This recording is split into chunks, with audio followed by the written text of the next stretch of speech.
अस्सलाम वालेकुम स्टूडेंट्स, उम्मीद करता हूँ आप सब खैरियत से होंगे। मैं नैनिक एकेडमी प्लेटफॉर्म से इंजीनियर एहतशाम। स्टूडेंट्स 3.3 का क्वेश्चन नंबर 6 स्टार्ट करते हैं। उसमें हमें क्या कहा हुआ है, एफ ऑफ एक्स की इक्वेशन दी है एंड देन उसने बताया है वो किसके इक्वल है, 32 के। स्टूडेंट्स देखिए, मैंने आपको लास्ट लेक्चर में एग्जांपल दी थी। अगर हमारे पास a इज इक्वल टू 3 के and a is equal to है 5 के, ठीक है। अब देखिए ना, a 3 के इक्वल भी है, a 5 के इक्वल भी है, तो हम ये कह सकते हैं ना कि 3 इज इक्वल टू 5। क्यों? हम a की, वैसे हम नहीं कहते कि 3 इज इक्वल टू 5 के, मगर वैल्यू ऑफ ए है वो किसके इक्वल है, दोनों एक 3 के एक 5 के, तो हम डायरेक्टली इसे एज इट इज कह सकते हैं कि ये दोनों आपस में भी बराबर होंगे अगर ये दोनों ए के साथ बराबर है। ठीक है स्टूडेंट्स, इसी तरह इस क्वेश्चन में हमने करना है कि उसने एफ ऑफ एक्स की एक ये वैल्यू दी हुई है, एक ये वैल्यू दी हुई है और फाइंड हमने क्या करना है, एक्स की वैल्यू। अब ये देखें, ये दो सेम है ना, इनकी वैल्यूज भी आगे सेम होनी चाहिए, मतलब हम इसे इस तरह लिख सकते हैं 5x plus 1 is equal to 32। क्यों? ये वाला f of x is equal to किसके, नीचे वाले एफ ऑफ एक्स के, तो हम इनकी वैल्यूज को इक्वल में पुट करके एक्स की वैल्यू निकाल सकते हैं, बिल्कुल निकाल सकते हैं। निकाल के ये प्लस का है, दूसरी साइड पे जाके माइनस का हो जाएगा, हो गया 5x, क्या बचा 31 बचा। अब 5 डिवाइड हो रहा है, होगा तो x की वैल्यू आ रही है ना हमारे पास स्टूडेंट्स, कर देते हैं डिवाइड। हम 31 को 5 से डिवाइड कर दिया, ये हमारे पास x की वैल्यू। इसी क्वेश्चन में हमें यही रिक्वायर्ड था स्टूडेंट्स। अब हम चलते हैं नेक्स्ट क्वेश्चन की तरफ स्टूडेंट्स। ओके स्टूडेंट्स, अब एक्सरसाइज का लास्ट क्वेश्चन 7, ठीक है स्टूडेंट्स। इसमें ये बिल्कुल एज इट इज है 4 एंड 5 की तरह स्टूडेंट्स, जिसमें हमें इक्वेशन दी हुई है, उसमें हमें दो कांस्टेंट होते हैं, मतलब c एंड b, उनकी हमने वैल्यू फाइंड करनी होती। उनकी वैल्यू फाइंड करने के लिए हमने स्टूडेंट्स पहले जो गिवन एक्स की वैल्यूज हैं दो, उनको 1 बाय 1 करना है इक्वेशन में। उनसे हमें दो इक्वेशंस मिलेंगी और उनको सब्ट्रैक्ट करके हमारे पास कांस्टेंट्स की वैल्यूज आ जाती हैं। तो फाइंड करते हैं स्टूडेंट्स, हमें इक्वेशन में क्या दी हुई है स्टूडेंट्स, हमारे पास equal to C X plus plus, ठीक है, ये हमें इक्वेशन दी हुई है। और देन वो कहता है ब्रैकेट में x है ना, तो वो नीचे भी ब्रैकेट में 1 दे रहा है, मतलब x की जगह हमें 1 पुट करना है is equal to 6।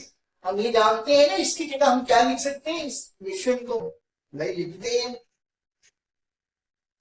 c, x की जगह क्या हमें पुट करना है 1, स्केयर एज इट इज आ जाएगा, और d भी as it is equal to किसकी है, 6 के, ठीक है।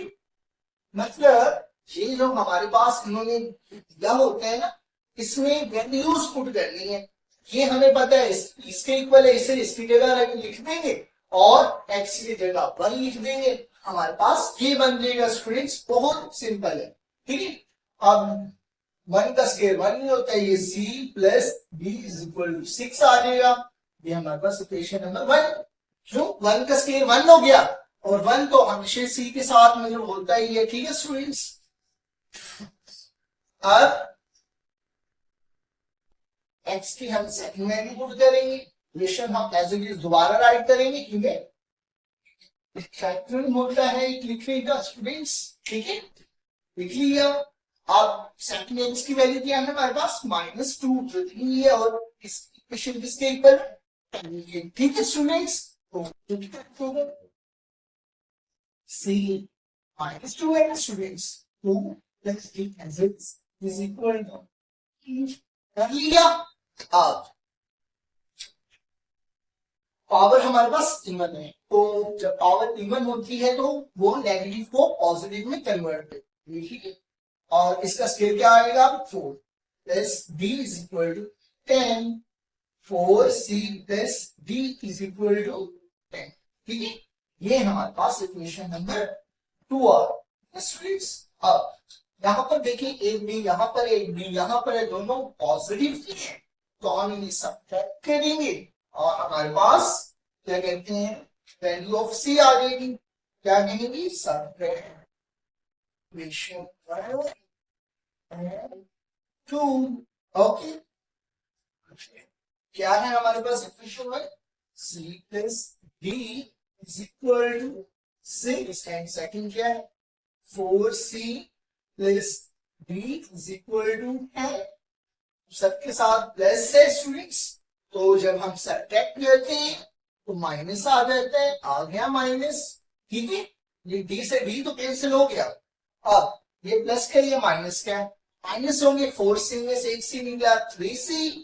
अब साइन किसका आता है, बड़ी वैल्यू का, तो बड़ी वैल्यू के साथ क्या है नेगेटिव इज इक्वल टू, ये प्लस का ये माइनस का है, तो माइनस करेंगे 4 आ गया, 10 में से 6 निकला, और साइन बड़ी वैल्यू का माइनस, ठीक है। 3 माइनस 3 क्या कहते हैं, इधर सी के साथ मल्टीप्लाई हो रहा है, दूसरी साइड पे जाके डिवाइड हो जाएगा, 3 दूसरी साइड पे जाके डिवाइड हो गया, और माइनस से माइनस कैंसिल, 4/3 जो हमारे पास वैल्यू ऑफ सी आ गई।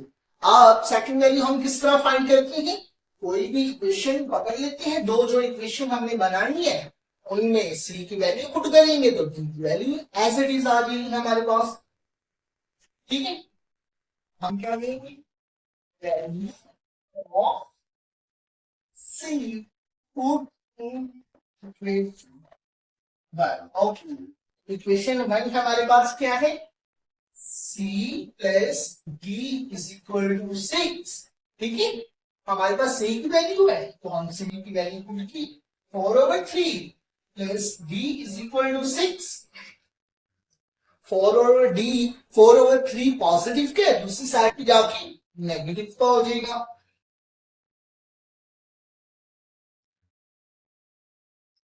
अब एलसीएम किस तरह, 1 नीचे डालेंगे, जिसके नीचे कुछ नहीं होता 1 होता है, ठीक है।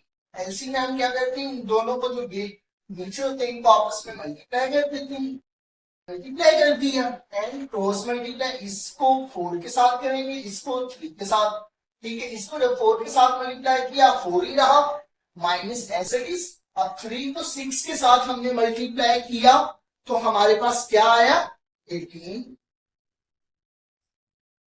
ठीक है। 18 में से हमने 4 निकाले तो हमारे पास क्या आएगा 14, और साइन हमेशा बड़ी रकम का बड़ी रकम के साथ क्या है पॉजिटिव, एंड 3 को 1 के साथ मल्टीप्लाई करेंगे, तो अब हमारे पास c की वैल्यू भी आ गई, d की वैल्यू भी आ गई। यही हमारा क्वेश्चन नंबर 7 में रिक्वायर था, ओके स्टूडेंट्स। इस तरह हमारी एक्सरसाइज 3.3 खत्म होती है, और इंशाल्लाह नेक्स्ट लेक्चर में हम रिव्यू एक्सरसाइज के साथ मिलेंगे इंशाल्लाह। अल्लाह हाफिज।